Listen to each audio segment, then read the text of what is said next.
সকলেই মন দিয়ে পড়াশোনা করছো, এখন তো করতেই হবে। মাত্র 30-32 দিন 35 দিন পরীক্ষা বাকি আছে। সিট বাড়বে, মন তো তোমাদের ভরবেই, কিন্তু কাট অফ কি কমবে, এটাই আজকে বিষয়। কেন এরকম ধরনের আমি একটা ভিডিও দিলাম, দেখো এবছর কিছু সিট বাড়তে পারে, গতবার কথা হয়েছিল, মনে হয় বাড়তে পারে। যদি বাড়ে তাহলে তোমরা কোনোভাবেই যেন প্রভাবিত না হও এবং কি কি জিনিস লক্ষ্য রাখবে সেইটা তোমাদের সচেতন করার জন্য আমি বলছি। দেখো 200টা সিট বাড়লো, তোমরা এদিক ওদিক দিয়ে শুনবে 5 নম্বর 10 নম্বর কাট অফ কমে যাবে। এটা কি হিসাব করলে তোমরা নিজেদের হিসাব নিজেরাই করতে পারবে, সেটা তোমাদের আজকে শিখিয়ে দেবো। আর একটি কথা বলি, অনেক ছাত্র বলছে স্যার আমি ইউআর ক্যাটাগরিতে রয়েছি, 610 620 650 পাচ্ছি, তার আমি কি চান্স পাবো? আমি এসসিতে রয়েছি, 525 পাচ্ছি, পাবো? দেখো পাওয়া পাই তো পরের কথা, সবার আগে তোমাকে ঠিক করতে হবে তুমি কি ভাবছো, যে তুমি যে কাস্টে বিলং করো সেখানে কি কাট অফ যেতে পারে। তুমি যদি মনে করো আমি এসসি 540 কাট অফ যেতে পারে, তুমি যদি মনে করো তোমার ধরাটা, তাহলে এই মুহূর্তে 30 দিন আগে 540 প্লাস বা 541 উপর নম্বর থাকা দরকার আছে। আমি মনে করি 30 নম্বর এক্সট্রা উপরে দরকার আছে, কারণ দেখো 4-5টা প্রশ্ন এদিক ওদিক হয়ে গেলে কিন্তু 540-এ চলে আসবে। এবং লাস্ট অন্তত 5টা কি 6টা পরীক্ষার মানে মক টেস্টের অ্যাভারেজটাকে তোমরা দেখবে। আগে কি পেয়েছো সব দেখে লাভ নেই, এটাই আমি বলছি। ইউআর দোয়ে তুমি যদি মনে করো 600 কাট অফ যাবে, তাহলে 630 যদি তোমার আসে তাহলে তুমি চান্স পেয়ে যাবে, তুমি যদি মনে করো। আর আমি একটা কথা বলছি, একটু পুরনো হয়ে গেল, আমি প্রতি বছর ওই 72-74 দিন আগে কাট অফ দিই। আমি ইউআরদের কিন্তু বলেছি 638-এর মতন যাবে, ওবিসি এদের বলেছি 635-এর মতন যাবে, ওবিসি বিদের 32-এর মতন যাবে, এসসিদের 542 বলেছি, এসটিদের 307 বলেছি। কিন্তু আমি লিখিতভাবে দিনই মৌখিকভাবে বলেছিলাম এবং অনেক ছাত্র বলছে, কিন্তু প্রায় 40 দিন আগে এটা বলেছি। দেখো আমি কোশ্চেন পেয়ে তারপরে ফাইনাল কাট অফটা দেবো, তখন আমি বোর্ডে লিখে দেবো। তাছাড়া আমার একটা ভিডিও আছে যে প্রত্যেকটা কলেজে কেমন কাট অফ যেতে পারে, সেটা আমি দিয়েছি, কিন্তু সেগুলো ফাইনাল নয়। ফাইনালটা হবে যেদিনকে পরীক্ষা হবে 4 মে, সেদিনকেই আমি কোশ্চেন দেখে বলবো। এইবার আমি আলোচনায় আসছি।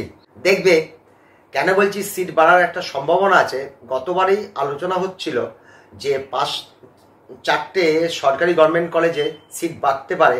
তোমরা জানো মালদা, মুর্শিদাবাদ, সাগর দত্ত এগুলো আছে, আর কেপিসিতেও নাকি সিট বাড়ার সম্ভাবনা আছে।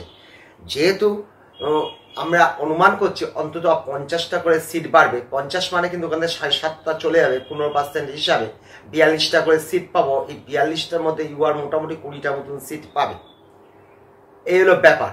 তাহলে অনেকেই 5-10 কম যাবে বলবে, কিন্তু তোমরা এতে কান দেবে না। কতগুলো অঙ্ক শিখিয়ে দিচ্ছি, তাহলে তোমরা এই ব্যাপারে সঠিক অঙ্কটা জানতে পারবে। আমি ডেটার মধ্যে দিয়ে এটা বোঝানোর চেষ্টা করব। ধরো তুমি ইউআর এ রয়েছো, ইউআরদের কাট অফ গেছে এবার 40,500-র মতন, 40,604-এর মতন গেছে। এই যে 40,000 অল ইন্ডিয়া র্যাঙ্ক গেছে, বেঙ্গল র্যাঙ্ক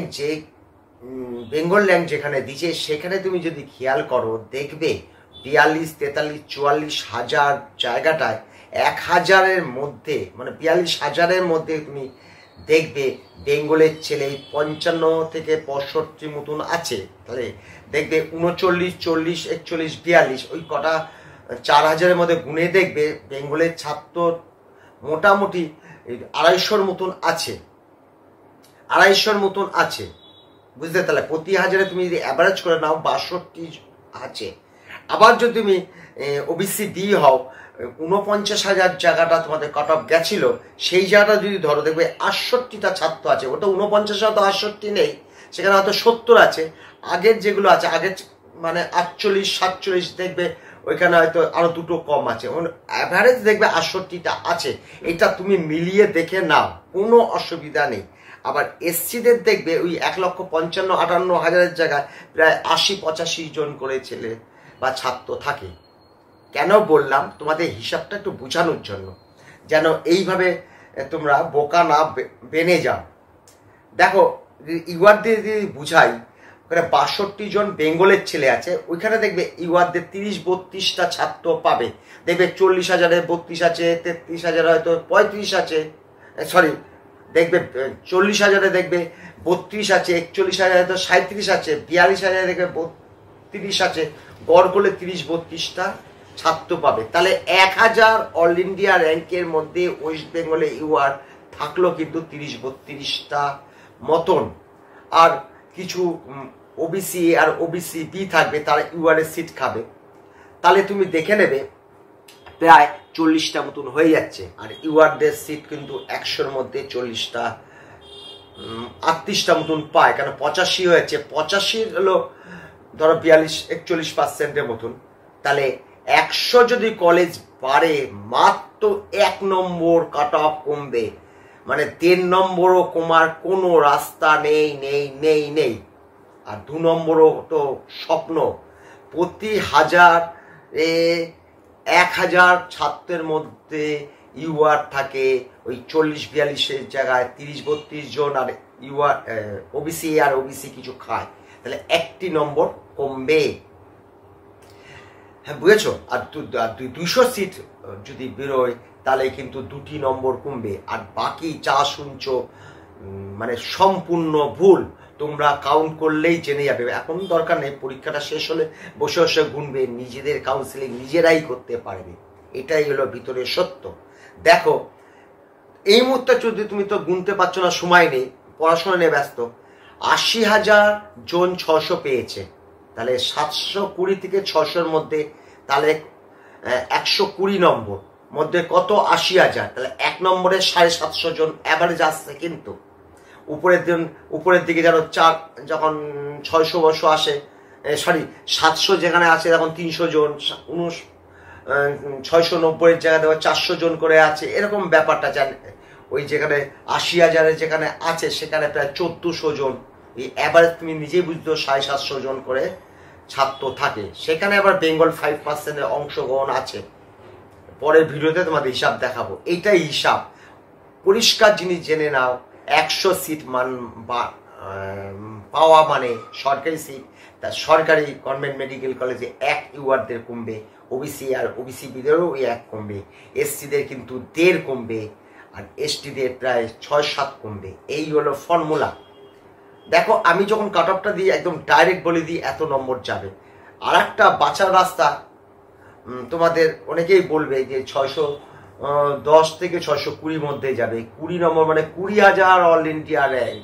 মানে বুঝে দেখো, এবছর গেল 40, তার আগে বছর গেছে তোমরা জানো 36,000, তার আগে গেছে 34,000, মানে 20,000 গ্যাপ নিয়ে একটা বাঁচার একটা আপ্রাণ চেষ্টা। আমি তোমাদের সঠিক অঙ্কটা শেখানোর চেষ্টা করলাম। তোমাদের যদি হিসাবটা খুব ভালো লাগে তাহলে কিন্তু অবশ্যই লাইক দেবে। যদি পছন্দ না হয় লাইক দেওয়ার দরকার নেই। এই ভিডিওটার মধ্যে দিয়ে তোমাদের সচেতন করার আমি আপ্রাণ চেষ্টা করলাম ডেটার মধ্যে দিয়ে। ডেটাটা তোমার হাতেই রয়েছে, একটু সময় পেলেই গুনে দেখে নেবে। তাহলে এখানে আমি ভিডিওটা শেষ করলাম।